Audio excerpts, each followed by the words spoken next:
Malgré les contestations suscitées par certaines mesures prises, le gouvernement de la rupture poursuit sa volonté de rationaliser les ressources de l'État béninois. Des mesures qui, selon le secrétaire général de la présidence, le ministre d'État Pascal Koupaki, portent déjà des fruits.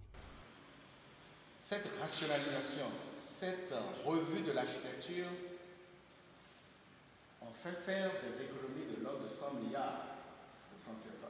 Outre la réduction des effectifs de cabinet, l'État a, entre autres mesures, fermé 9 de ses 39 ambassades à l'étranger et supprimé les postes d'attachés de défense. Pascal Koupaki a annoncé pour le prochain Conseil des ministres, le 11e du genre, des restrictions dans d'autres ministères. Depuis son avènement en avril dernier, le gouvernement béninois mobilise les fonds pour résoudre l'épineuse question du déficit énergétique, éponger la dette intérieure, financer les projets dans l'éducation et la santé, ainsi que la relance de l'économie. Dans quelques jours, l'État béninois lance un emprunt obligataire d'un montant de 150 milliards de francs CFA.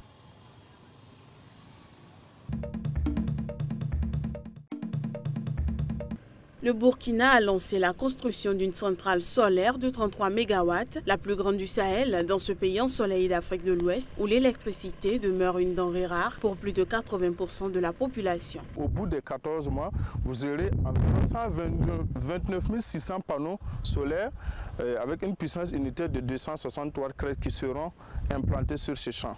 En plus de cela, vous allez avoir des équipements techniques qui permettront de transformer l'énergie issue des panneaux solaires en courant ondulé élevé pour qu'on puisse injecter sur le poste des actuels que vous voyez à côté. Au total, le Burkina Faso ambitionne d'injecter dans les 5 prochaines années une centaine de mégawatts d'énergie solaire dans son réseau électrique, soit la moitié de ce qu'il produit actuellement. La CGLEC, filiale du groupe français Vinci, est en charge de la construction de cette centrale solaire d'un coût de 47,5 millions d'euros, dont 25 millions d'euros de dons de l'Union européenne et un prêt de 22,5 millions d'euros de l'Agence française de développement AFD.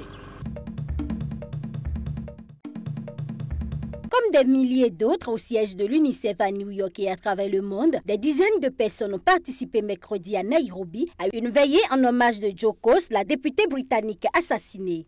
Being a Kenyan, Étant une Kenyane qui travaille dans une organisation d'aide humanitaire, il y a tellement de choses que j'ai entendues et vous savez que j'ai vu avec lesquelles je ne suis pas d'accord. Mais parmi tout ce qu'a dit Jo, il n'y a rien avec lequel je ne suis pas d'accord. J'étais toujours admirative de sa magnifique façon de penser et je ne pouvais pas croire que cette jeune et fougueuse femme anglaise avait autant de passion pour l'Afrique et pour le bien. Donc cela m'a beaucoup affectée.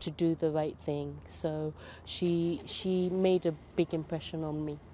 À la veille du référendum historique sur la place du Royaume-Uni dans l'Union européenne, pour lequel Jo Cox s'était engagé avec passion, son mari et ses 2 enfants lui rendaient hommage à Trafalgar Square, dans le centre de la capitale britannique, avec près de 5000 personnes. Un fonds créé à sa mémoire par ses amis et sa famille avait réuni plus de 1,3 million de livres, soit 1,7 million d'euros, destinés aux associations caritatives qui lui tenaient à cœur.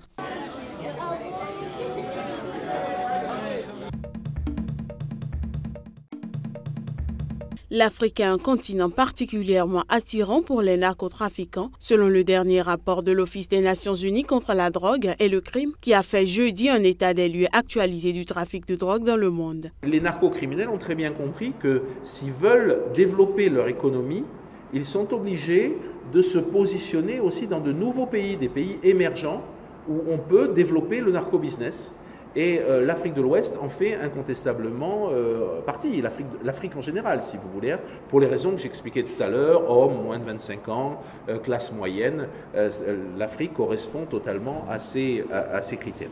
Le rapport s'inquiète aussi des signes d'une hausse du commerce d'héroïne à destination de l'Europe en raison du nombre important de saisies réalisées par les douanes en France et en Italie. Sur les 29 millions d'usagers de drogue dure estimés dans le monde, 17 millions ont une addiction opiacée dont l'héroïne, l'opium et la morphine.